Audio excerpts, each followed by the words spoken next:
سڵاوتان لێبێت قوتەیڤارتان پێشکەش دەکەم.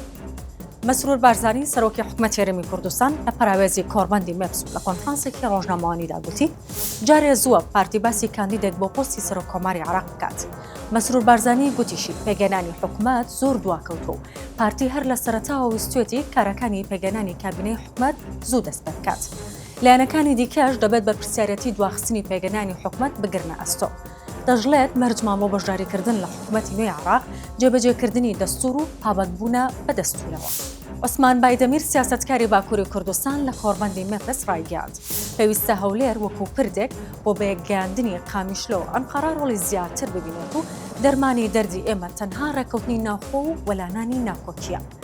ئەو سیاسەتکاری باکووری کوردستان لە گوتارەکەیدا دەژڵێت کورد هەمیشە داوای ئاشتی کردو بە هیچ شێوەیە یەکبوونی کوردان بۆ دژایەتی تاران و ئەنقەرە و دیمەشق و بەغداد نییە.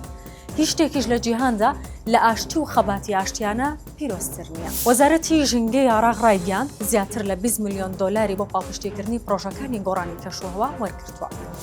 بڕاپارەکە لەلایەن سندوقی سەوزی کەشوهەواوە لە لوتکەی گۆڕانی کەشوهەواوە کە ناسراوە بە کۆپسی دابین کراوە.